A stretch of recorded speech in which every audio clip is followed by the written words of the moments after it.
Hello sophomores, we're going to be working on page 201 in your book. This is 5-1. The objective is on page 201. It says, I can use perpendicular and angle bisectors to solve problems. Okay, so what we're going to take a look at here is we're going to try and locate a point that is 12 miles from each of our schools because a new high school is going to be built between the Brighton Middle School and the Smithfield Middle School, and we want a school that's going to be the same distance from each of those. Okay, so we have our option here of a point that is 7 and 15, and we're going to try and get those to be the same. So we're going to take that point and we're going to move it so that these distances are all the same. And I'm just going to kind of play around with that a little bit.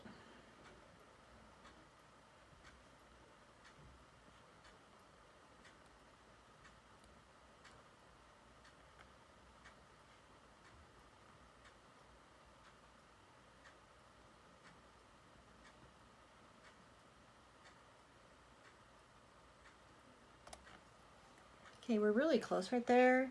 It's 11.8 and 11.9. You can kind of see it's right there. Okay, so can I find another point?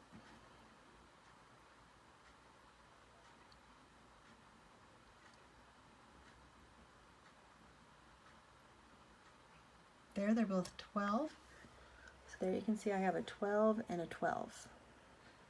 Okay, I'm sure that you could probably mess with this a little bit longer, and you can see there that this line is going to be all the same.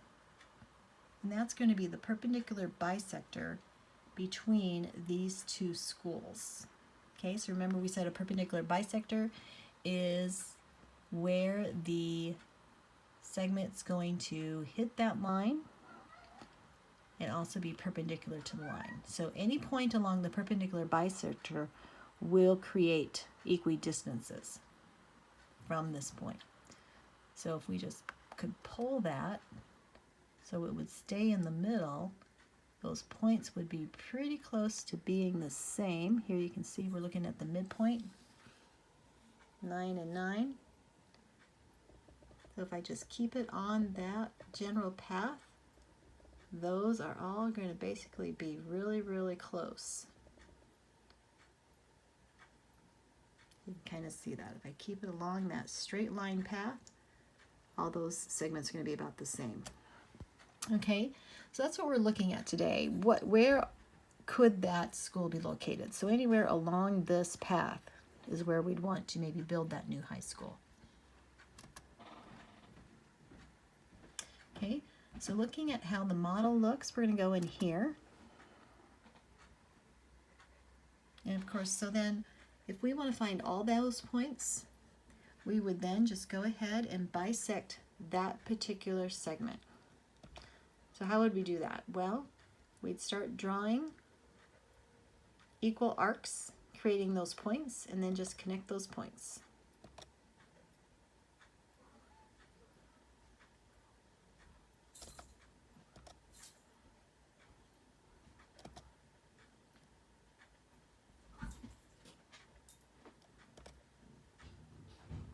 Okay, so then those points are going to be equidistant from A and B. So if I were to draw a line from any of these points here to A, and then from that point to B, those lengths are all going to be the same. So same distance. So we call that equidistant. So a point that is the same distance from 2 points is equidistant from the points.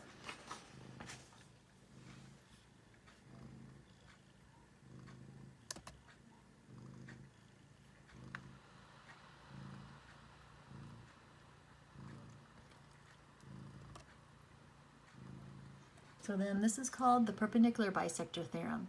If a point is on the perpendicular bisector of a segment, then it is equidistant from the endpoints of the segment. Okay, so if we have a perpendicular bisector here from X to Y, then those two are going to be the same. We know PQ is going to be the same, so we have side angle side, which then means that px is going to be the same as py. So it's easy to prove the perpendicular bisector theorem.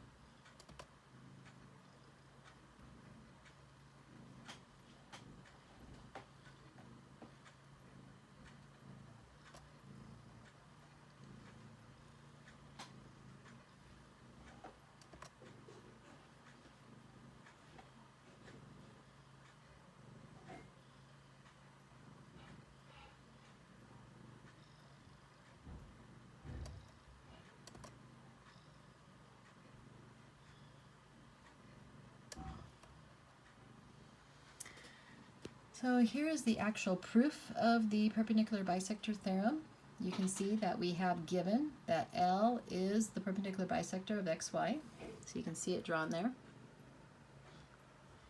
And so because we know we have a perpendicular bisector, we know that these two angles, xqp and yqp, the two angles right here are going to be right angles. So we know they have to be the same.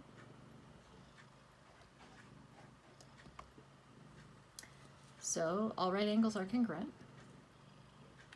Then we have PQ being congruent to PQ. Of course, that's reflexive property.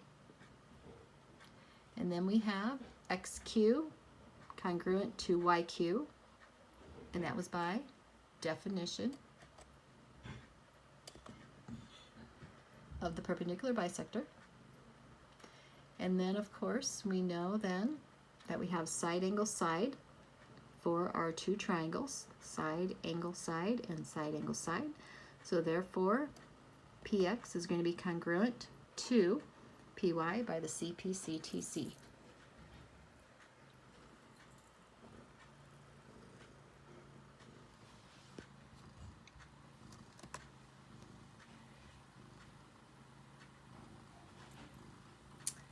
All right. You say hi to Charlie? This is my Charlie. She always likes to help me in the office. Okay, here we have a problem. We want to find x, and then we also want to find the value of a to d. Okay, so we first want to be able to figure out that we do have a perpendicular bisector because 11 is equal to 11. We have the right angle here, so the AC's got to be my perpendicular bisector. That means that 6x minus 10 has to equal 3x plus 2. So let's just work that out here on my sheet of paper. So we have 6x minus 10 equals 3x plus 2. Okay, so we're just going to solve for x. So subtract 3x and add the 10. So 3x is going to equal 12. And divide both sides by 3, and we get x to equal 4. All right, so x is 4. We want to find the length of a to d, which is 3x plus 2. So we're going to go 3x plus 2 is AD. We know that x is 4, so 3 times 4 plus 2 is 12 plus 2, which equals the 14. So AD is equal to 14.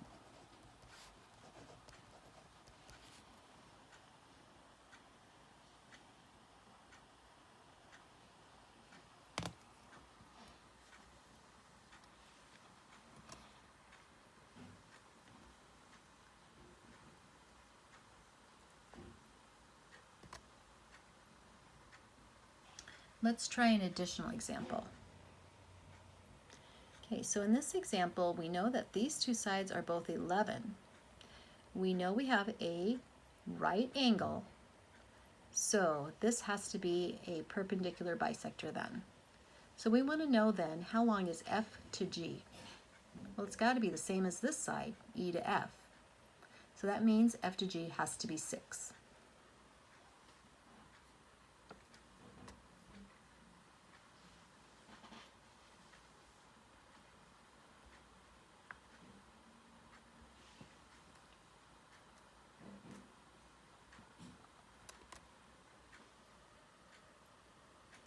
Okay, so I just want you to watch this little video. It's a pretty good explanation of an application. It says an airport baggage inspector needs to stand equidistant from the two conveyor belts. How can the inspector determine where he should stand? An airport has an automated system to direct bags toward the correct terminal. A baggage inspector is assigned to watch the point where the conveyor belt splits to make sure the system doesn't make any mistakes. To minimize the amount of time it takes to retrieve a misdirected bag, he needs to stand equidistant from the two conveyor belts. He knows that the distance between a point and a line is the length of the line segment from the point that is perpendicular to the line. The inspector finds that the first place he stood was too close to the conveyor on his left, so he moves closer to the one on his right.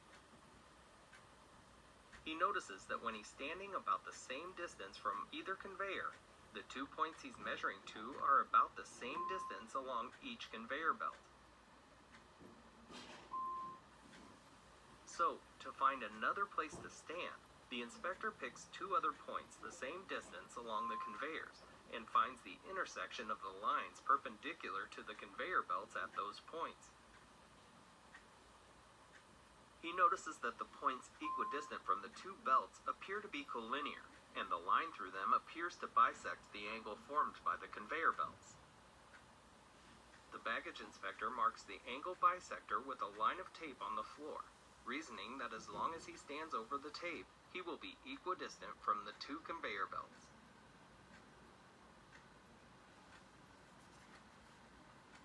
All right, so that's an application of our theorem here. And again, you see how the word equidistant is being used.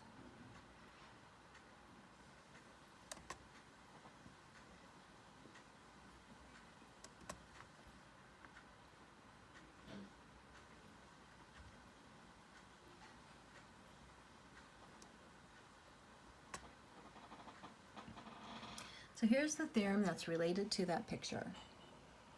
It's called the angle bisector theorem. If a point is on the bisector of an angle, then it is equidistant from the 2 sides of the angle.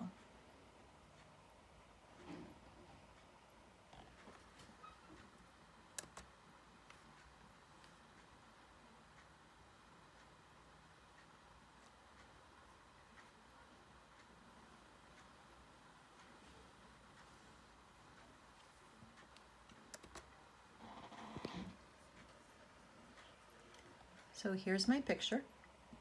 I see it does indeed have an angle bisector here and perpendicular segments here. Okay, so these are going to be congruent by angle, angle, and side. Angle, angle, and again side.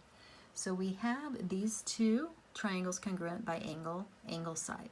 So that has to mean that these parts here also have to be congruent by the corresponding parts of congruent triangles are congruent.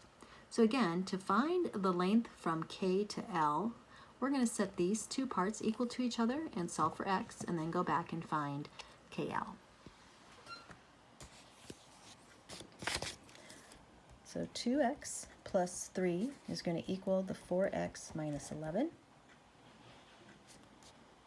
So subtract the 2x and add the 11.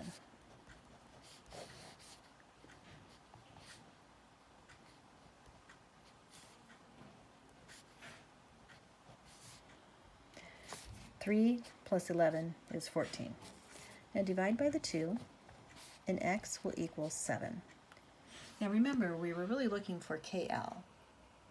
So we have to substitute. 2x plus 3 is equal to KL. We know x is 7, so substitute it in. So KL is equal to 14 plus 3, or 17 units.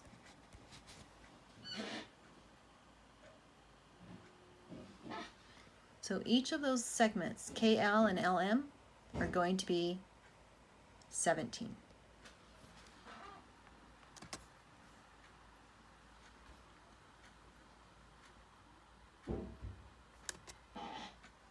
Okay, so summarizing what we see here, we have the perpendicular bisector theorem, the converse of that theorem, the angle bisector theorem, and then of course the converse is also true. Okay, because we can always prove these triangles congruent either by side angle side,